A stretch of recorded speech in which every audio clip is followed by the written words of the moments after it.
Hello, I am Jake Collins, and this is the first instalment in my second series of Knightmare episode audio commentary tracks. Not 16 of them this time, only 8. One for each series. And we start here with Series 1, Episode 6, which was first broadcast on the 12th of October 1987.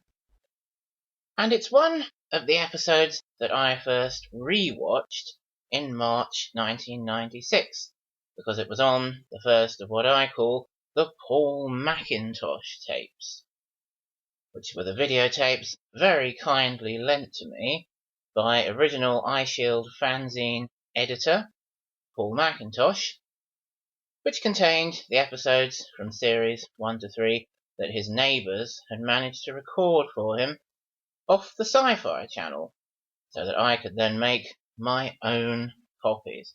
And that was a very special and exciting experience for me. Of course, this particular episode was the second episode in a row on the first Paul Macintosh tape, which begins with Treguard doing a dungeon ditty that says, "Last time, in the episode that isn't on the Paul Macintosh tape, all sorts of exciting things happened in level 2. Look at that.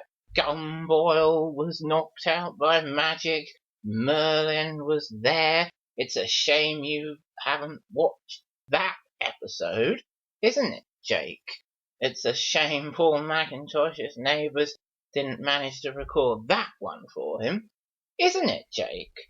And I said, "Yes, Treguard, it is a great shame that Paul Macintosh's neighbours didn't manage to record the previous episode, but at least they've recorded this one, and perhaps I'll be able to see Danny get to level 3. It didn't happen last time with Simon, where the tape didn't contain his exciting bulk of level 2, and then it seemed like he was going to get to level 3 in the next one, but he didn't. But this time, surely, Danny is not going to come to the same end late in level 2, is he? Surely I'm going to get to see the end of level 2 and then level 3. Oh dear, no. Danny does come to a very quick end here in level 2, and this episode showed me exactly the same as I'd already been seeing on the first Paul Macintosh tape. Lots and lots of level 1, which was becoming very familiar by then. But I was very grateful to have it anyway, don't get me wrong. But Danny's early death here is part of an interesting fact that this is the only episode of Knightmare with 3 separate teams in it. Danny's team, Helen's team, and Richard's team. All 3 of those teams actually appear in this room that Danny is now exiting through the wrong door after that initial brief appearance from Folly. And here, in this bomb explosion to finish Danny off, is where Hugo Myatt ad-libs the response to a Dungeoneer death, "Ooh, nasty," for the very first time. And what a wonderful catchphrase for Treguard that does become, carrying on throughout the show, and perhaps even getting slightly overused in later series. But I do like to hear him say it, particularly when it is an especially nasty death. Do you know the only series in which Treguard doesn't say "ooh, nasty" at all? It's series 4.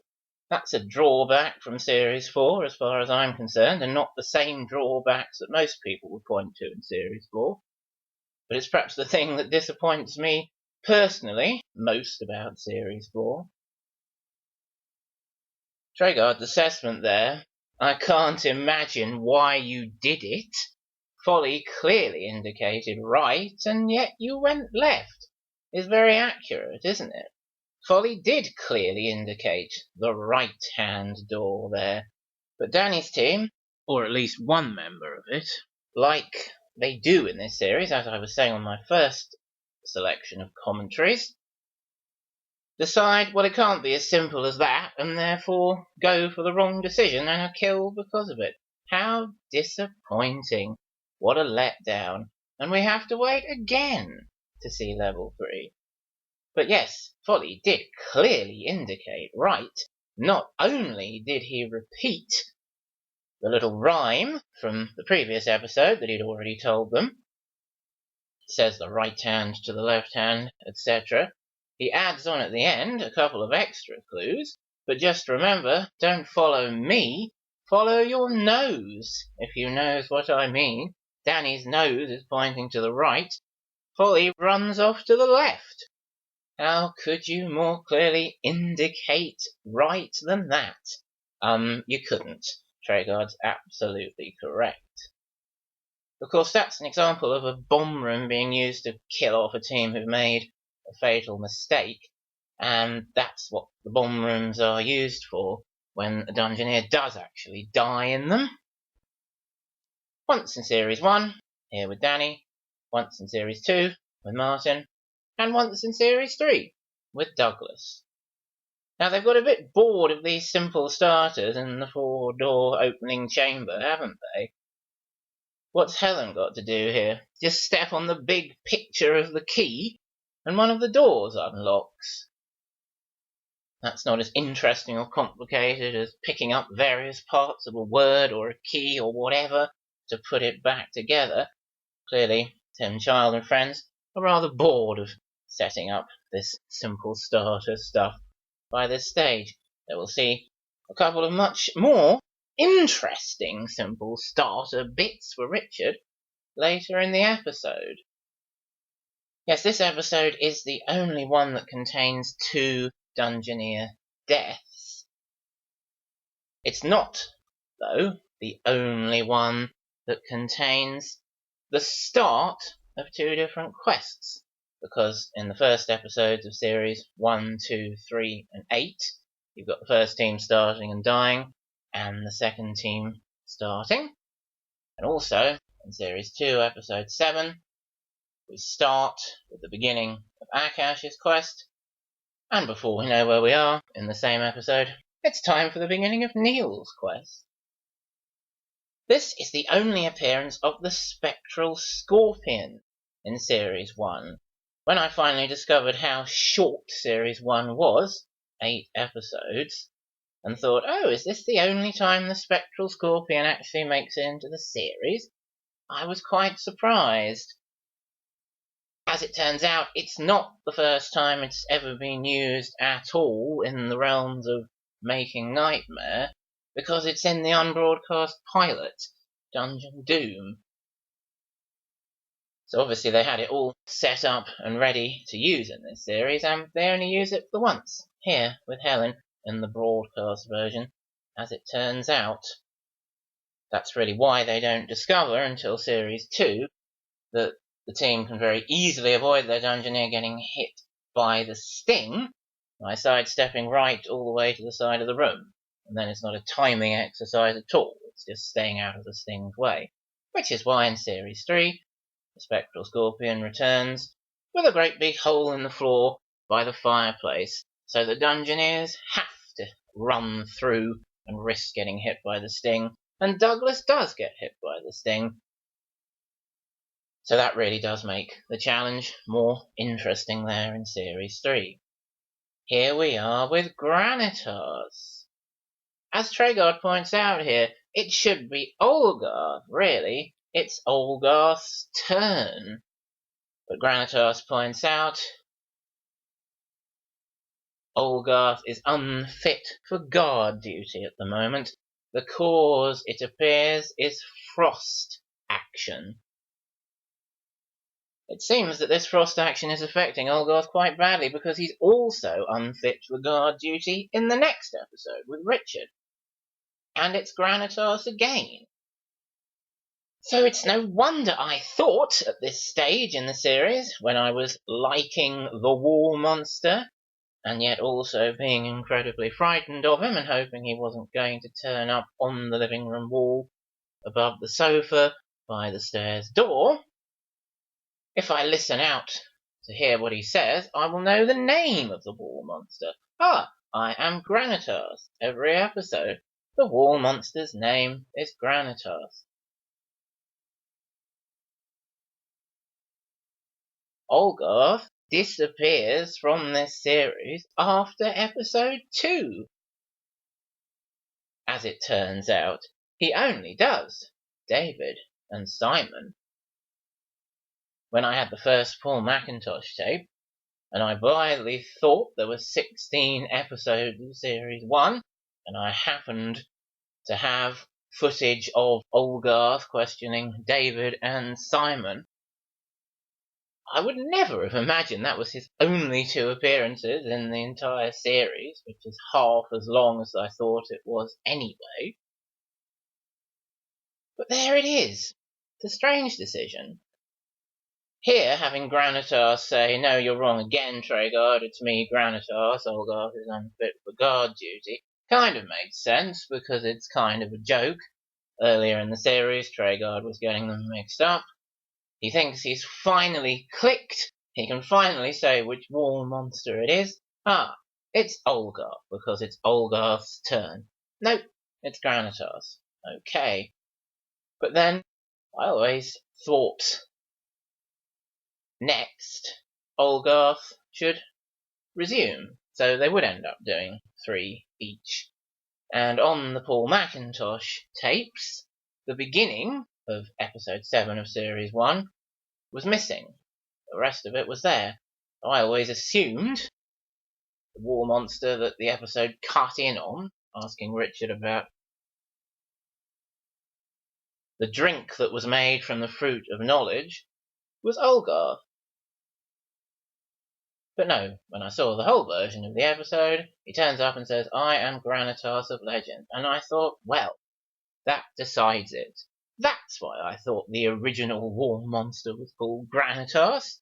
By the time you've actually started trying to get to grips with the series, he is. Here is the second and final appearance of the Giant. And in this one, he actually specifies that his sneezing problem is caused by humans. He didn't do that in his first appearance with Simon in episode 2.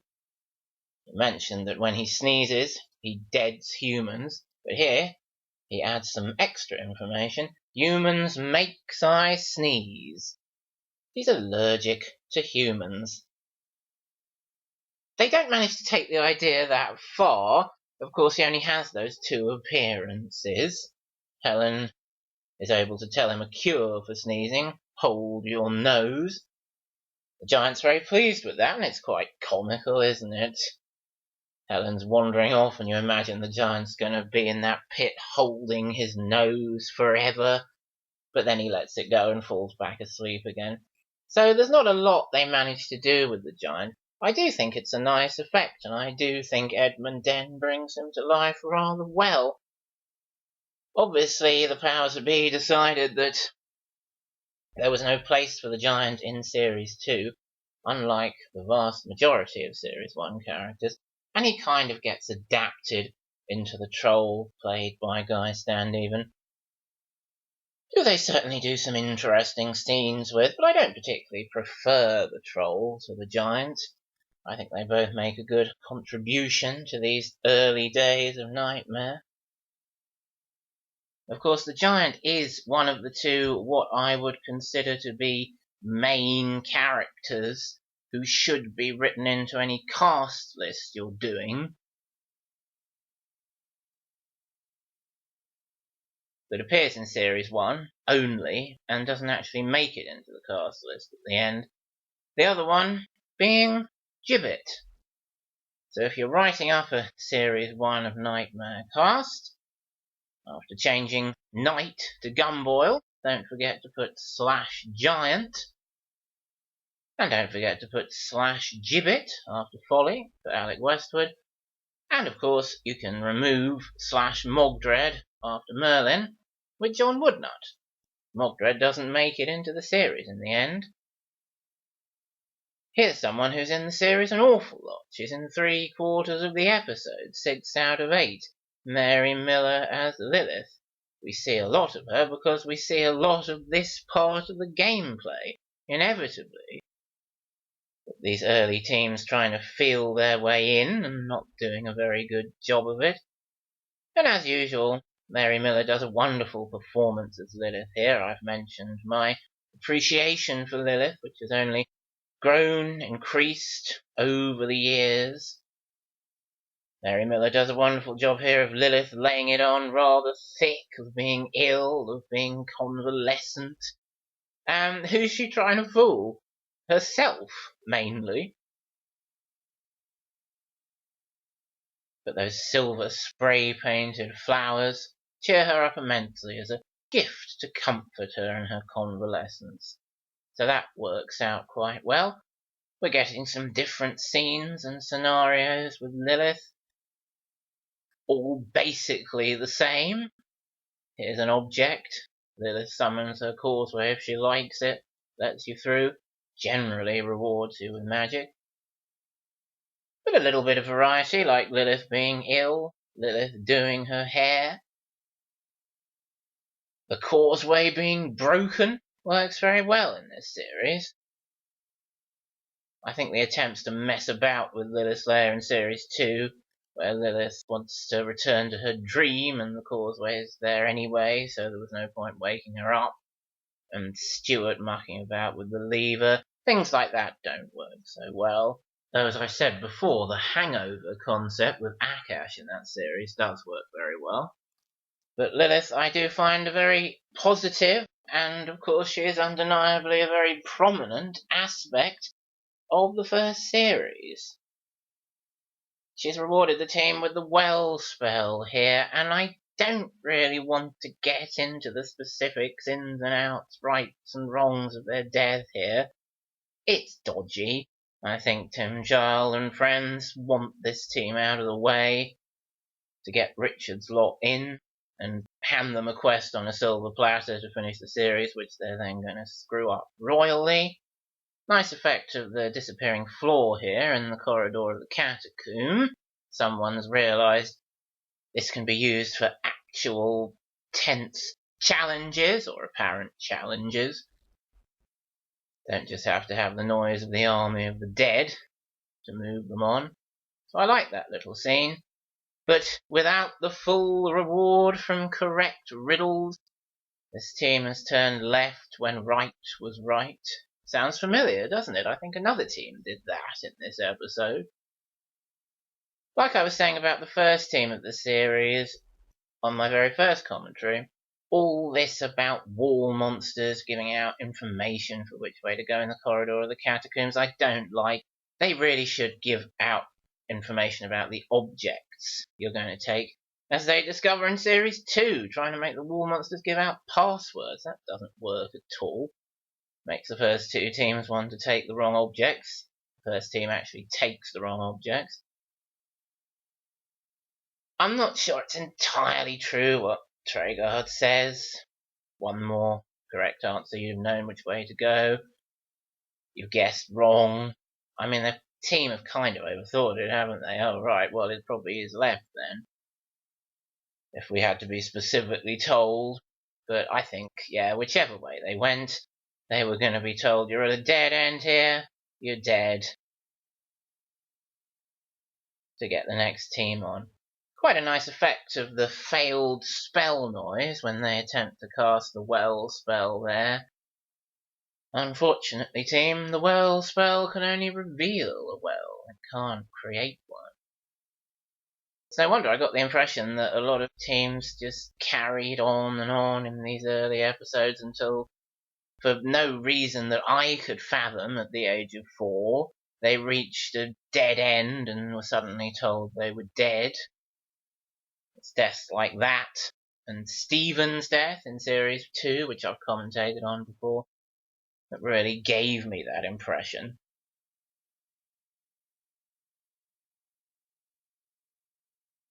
But here they are, Richard, Jonathan, Paul and Edward from West Yorkshire, and I've talked about them in Level 2 and Level 3 a lot. In my first group of commentaries. They're the last hope to get in a winner, showcase what it's like if someone wins Knightmare before we find out if the show's going to be recommissioned for a second series.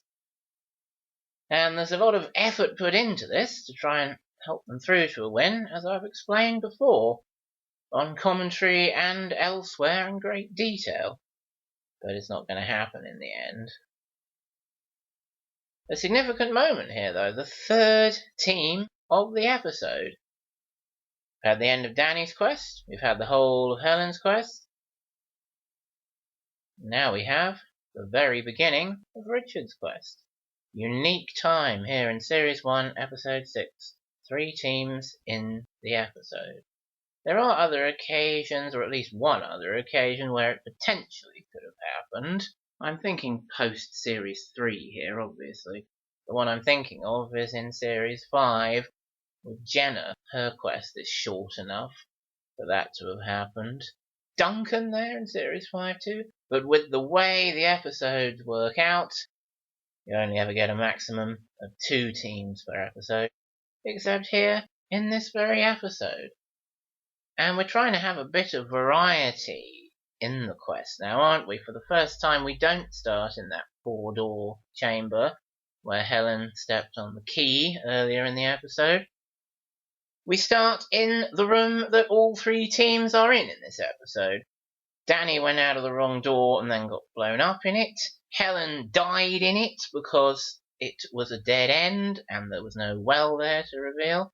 With Richard, it's being used for this rather interesting simple starter, walking on the bridge shape to make the pit get covered by this metal grill, which is quite a nice effect. And I like the look of it better here than when they kind of repeat the scenario in Series 2 with Chris with Ring Bell. I think the effect is better. I think the way the grill bridges the pit looks better. I like the glowing bridge symbol. It's a rather fun little simple starter, as Tregard says. It's not difficult to surmount. First use your eyes, then use your wits, then use your feet. And they've got to do the same thing here in the more familiar starting chamber. The first time a fire exit is used as a concept there. And I remember on the Paul McIntosh tape, I thought, goodness me, what are they going to have to do in here? Bomb on the floor, bomb in the door, there's a key that will unlock that door. Or are they going to have to tread on the sign symbolic of a true quest, the Grail, to open the Grail door? And I didn't find out the answer for quite some years, actually, because, as I mentioned, Episode 7, the next episode, was on that Paul McIntosh tape from a point. The point where Granitas was saying, drink was made from the fruit of knowledge. So I didn't find out exactly how Richard got through that room where we've paused for some time. But then, of course, when I discovered it was look for a sign symbolic of a true quest, I thought, oh yeah, that makes a lot of sense. Richard is kind of following the symbol of the Grail elsewhere in his quest, in the corridor of the Catacomb and the Level 3 clue room. And it's an idea that was started off in Danny's quest. He followed the sign of the Grail out of the corridor of the Catacomb, just randomly. So it's quite nice to have it there in Richard's quest as a sign symbolic of a true quest to guide him through. And really it leads on to the whole concept of quest objects in all future series. So there we are, an end to Series 1, Episode 6, the only episode of Knightmare with 3 teams in it. Hopefully you've enjoyed this commentary and you'll join me again next time for the second in this series of 8 Knightmare commentaries as I talk about Series 2, Episode 5.